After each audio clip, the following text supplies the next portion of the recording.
India एक ऐसे port पर काम कर रहा है जो सिर्फ एक ट्रेडिंग पॉइंट नहीं बल्कि पूरे रीजन की जियोपॉलिटिक्स का एक गेम चेंजर बन सकता हो। और फिर एकदम से अमेरिका आकर बोल दे कि अगर ईरान के साथ काम किया तो यूएस के साथ ट्रेड पर 25% एक्स्ट्रा टैरिफ के लिए तैयार रहना पड़ेगा। शावरपुर के अराउंड अभी एग्जैक्टली इसी तरह का जियोपॉलिटिकल ड्रामा चल रहा है। इस पूरे इश्यू को समझने के लिए हमें देखना पड़ता है कि इंडिया के लिए चाबर क्यों इंपोर्टेंट है, यूएस सैंक्शंस का क्या इफेक्ट है, इंडिया ईरान यूएस के बीच क्या डिप्लोमेटिक टेंशन चल रहा है और क्या आगे चाबर का फ्यूचर सिक्योर दिख रहा है। ये सब कुछ इस वीडियो में समझते हैं। चाबहार ईरान के साउथर्न कोस्ट पर गल्फ ऑफ ओमान के पास एक डीप सी पोर्ट है। इंडिया के लिए ये पोर्ट बहुत स्ट्रैटेजिक इसीलिए है क्योंकि ये पाकिस्तान को बाईपास करता है। अगर इंडिया को अफगानिस्तान तक लैंड कनेक्टिविटी चाहिए तो पाकिस्तान के कराची या ग्वादर पट का रूट अब रिलायबल नहीं रहा क्योंकि चाइना पाकिस्तान पार्टनरशिप उस रूट को इंडिया के लिए रिस्की बना देती है।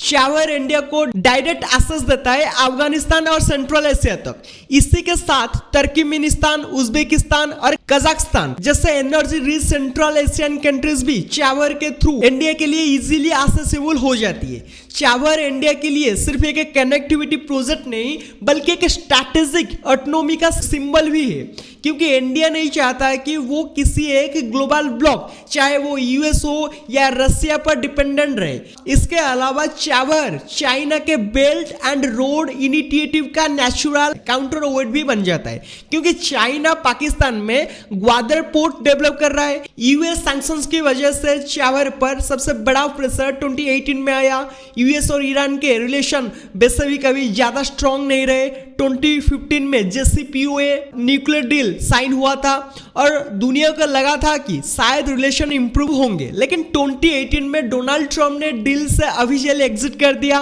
और ईरान पर सैंक्शंस दोबारा लगा दिए। यूएस की डिमांड थी कि ईरान न्यूक्लियर एनरिचमेंट रोक दे, रीजनल मिलिटियास को सपोर्ट ना करे और ऑयल एक्सपोर्ट्स को ड्रास्टिकली रिड्यूस करे। इन सैंक्शन का इंपैक्ट ये हुआ कि ईरान का फाइनेंशियल सिस्टम फ्रीज हो गया, ऑयल एक्सपोर्ट कोलैप्स हो गए और हर ट्रेड पार्टनर पैनिक मोड में चला गया। चाबर प्रोजेक्ट भी इस सैंक्शन प्रेशर के अंदर आ गया। इतने टॉप सैंक्शंस के बावजूद 2018 में इंडिया को चाबर के लिए स्पेशल एग्जम्पशन मिल गई जो काफी इंटरेस्टिंग डिप्लोमेटिक मूव था। यूएस ने इंडिया को एग्जम्पशन इसलिए दी क्योंकि यूएस को अफगानिस्तान में अपनी मिलिट्री प्रेजेंस के लिए इंडिया की सपोर्ट चाहिए थी। चाबर उनके सप्लाई चेन्स के लिए एक सेफ अल्टरनेटिव रूट प्रोवाइड कर रहा था। दूसरा रीजन ये था कि चाइना पाकिस्तान में ग्वाडर पोर्ट डेवलप कर रहा था जिसे यूएस स्ट्रैटेजिक थ्रेट के रूप में देख रहा था। इंडिया का चाबर प्रोजेक्ट यूएस के स्ट्रैटेजिक कैलकुलेशन को बैलेंस करता था। तीसरा एंगल ये भी था कि ईरान को कंप्लीटली आइसोलेट करना यूएस के लिए प्रॉब्लमेटिक हो सकता था, इसीलिए चाबर को एक कंट्रोल एंगेजमेंट पॉइंट के रूप में छोड़ा गया। ड्रामा एक बार फिर से शुरू हो गया सितंबर 2025 में। यूएस ने चाबर पर सैंक्शंस वापस इंपोज कर दिए।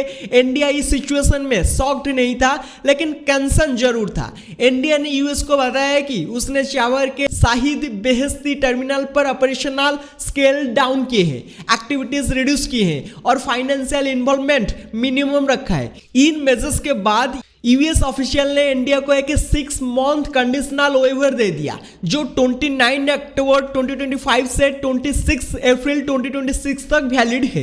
इंडिया यूएस डिस्कशन इस वेवर को लेकर कंटिन्यूसली चल रहे हैं। यूएस ट्रेजरी के कंडीशनल लेटर इशू किया है और इंडिया नेसेसरी अरेंजमेंट्स फाइनलाइज कर रहा है। इंडिया का गोल ये है कि चाबर ऑपरेशन कंटिन्यू रहे, इंडिया यूएस ट्रेड सेफ रहे और इंडिया ईरान रिलेशन डैमेज ना हो।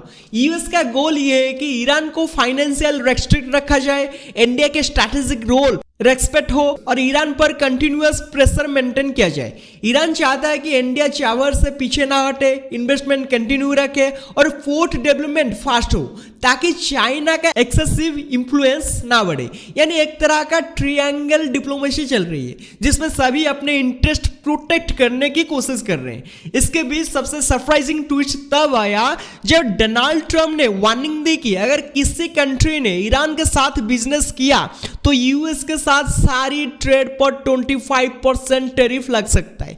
ये warning Indian business community, policy makers और गवर्नमेंट के लिए एक मेजर अलर्ट थी, क्योंकि India US trade 200+ billion dollar के आसपास है, जबकि इंडिया ईरान ट्रेड सिर्फ 2 बिलियन के आसपास। यानी अगर इंडिया ईरान को प्रीफर करता है और यूएस टैरिफ इंपोज कर देता है तो इंडिया को मासिव फाइनेंशियल लॉस होगा। इसलिए इंडिया को एक extremely careful balancing act maintain करना पड़ रहा है। इस टेंस एनवायरनमेंट के बीच external affairs minister S Jaishankar ने ईरान के फॉरेन मिनिस्टर से बात की, जिसमें ईरान ने इंडिया को port development progress, logistics challenge, sanctions का इंपैक्ट और चाइना के बढ़ते इंटरेस्ट के बारे में अपडेट दिया। ईरान क्लियरली चाहता है कि इंडिया चावर से पीछे ना हटे। ब्रॉडर कंटेस्ट में India already Russian sanctions handle कर रहा है, क्योंकि India Russian oil heavy discount पर इंपोर्ट करता है। यानी एक तरफ रशिया पर सैंक्शंस, दूसरी तरफ ईरान पर सैंक्शंस, तीसरी तरफ चाइना का प्रेशर और चौथी तरफ यूएस का टैरिफ थ्रेट। इंडिया की फॉरेन पॉलिसी एक टाइट रोप वॉक बन चुकी है। एमई ने इस सब के बीच क्लियर स्टेटमेंट दिया है कि इंडिया को 1.4 बिलियन लोगों के लिए अफोर्डेबल एनर्जी चाहिए। एनर्जी सोर्सेस से डाइवर्सिफाई करने पड़ेंगे और इंडिया अपने नेशनल इंटरेस्ट के हिसाब से ही डिसीजन लेगा। इंडिया नहीं चाहता कि यूएस डिटेक्ट करे, ईरान नाराज हो, चाइना चावर कैप्चर करे या यूएस टैरिफ इंडिया की इकोनॉमी को हार्म करे। बैलेंस मेंटेन करना ही सबसे प्रैक्टिकल चॉइस है। चावर का फ्यूचर अभी के लिए सिक्योर लगता है, क्योंकि इंडिया को वेवर मिल चुका है। डिप्लोमेटिक टॉक कंटिन्यू है, इंडिया कमिटेड दिखा रहा है, यूएस भी कुछ फ्लेक्सिबिलिटी दिखा रहा है और ईरान भी कोऑपरेट कर रहा है। लेकिन फाइनल सिचुएशन अप्रैल 2026 में वेवर रिन्यूअल पर डिपेंड करेगी। अगर वेवर रिन्यू होता है तो चावर लॉन्ग टर्म सिक्योर हो सकता है, नहीं तो जियोपॉलिटिकल टेंशन फिर से एस्केलेट हो सकती है। आपने नोटिस किया होगा कि इंडिया की फॉरेन पॉलिसी हमेशा लाउड नहीं होती, लेकिन काफी इफेक्टिव होती है। चावर के केस में भी इंडिया केयरफुल, प्लान्ड और मैच्योर स्ट्रैटेजी फॉलो कर रहा है। इंडिया की डिप्लोमेसी को समझने के लिए हमें उसके 4 कोर टूल्स को देखना पड़ता है। सबसे पहला टूल है साइलेंट नेगोशिएशन, जिसे बैक चैनल टॉक्स भी कहा जाता है। इस तरह की डिस्कशन में political leadership, senior diplomatic officers, US treasury department, OFSC, Pentagon और ईरान के फॉरेन मिनिस्टर क्वाइटली इन्वॉल्व होते हैं। ये लोग बिना पब्लिक नॉइज क्रिएट किए नेगोशिएशन चलाते रहते हैं। इंडिया अपने कार्ड्स पब्लिक में रिवील नहीं करता, लेकिन बिहाइंड द सीन्स कम्युनिकेशन हमेशा एक्टिव रहता है। वेवर एक्सटेंशन, टैरिफ अवॉइड करना, सैंक्शंस लूपहोल समझना, ये सब पर्दे के पीछे स्मूथली हैंडल होता है। दूसरा टूल है स्ट्रैटेजिक इकोनॉमी, जो इंडिया को फॉरेन पॉलिसी का ट्रेडमार्क स्टाइल है। इंडिया किसी एक कैंप में बनकर नहीं चलना चाहता। इंडिया सिंपली प्रो इंडिया है। इसी वजह से चावर पर इंडिया ओपनली ये नहीं कहता है कि हम ईरान को सपोर्ट कर रहे हैं। इंडिया डिप्लोमेटिकली कहता है कि हम रीजनल कनेक्टिविटी डेवलप कर रहे हैं और ट्रेड एनहांस कर रहे हैं। इससे केयरफुल वाटर लैंग्वेज से कोई कंट्री ऑफेंड नहीं होती और इंडिया आराम से अपना काम कंटिन्यू करता रहता है। तीसरा टूल है बैलेंसिंग बोथ साइड। इंडिया की फॉरेन पॉलिसी की सबसे बड़ी स्ट्रेंथ ये बैलेंस मेंटेन करना है। इंडिया यूएस के साथ डिफेंस, ट्रेड, टेक्नोलॉजी और इन्वेस्टमेंट जैसे सेक्टर में डीप पार्टनरशिप रखता है। साथ ही इंडिया ईरान के साथ ऑयल कॉर्पोरेशन, कनेक्टिविटी प्रोजेक्ट्स और अफगानिस्तान गुडविल भी मेंटेन करता है। अगर इंडिया सिर्फ यूएस को फेवर कर दे तो ईरान नाराज हो जाएगा, और अगर इंडिया ईरान के करीब ज्यादा चला जाए तो यूएस रिटेलिएशन पॉसिबल है। इसलिए इंडिया का बैलेंसिंग एक्ट सिंपल है, ईरान को ट्रस्ट में रखना, यूएस को कन्विंस करना और चावर को स्टेडी तरीके से ऑपरेशनल रखना। चौथा टूल है ऑपरेशनल स्केलिंग। इंडिया ने चावर ऑपरेशन को पूरी तरह बंद नहीं किया, लेकिन उन्हें स्लो जरूर किया। ये एक स्मार्ट डिप्लोमेटिक मूव था। अगर इंडिया अग्रेसिवली इन्वेस्ट करता तो यूएस तुरंत प्रेशर या ब्लॉक लगा देता, और अगर इंडिया ऑपरेशंस रोक देता तो ईरान तुरंत चाइना को बुला लेता। इसलिए इंडिया ने सेफ मिडिल लेन चूज किया, जहां ऑपरेशन भी चले, कंप्लायंस भी रहे और पार्टनरशिप भी स्टेबल रहे।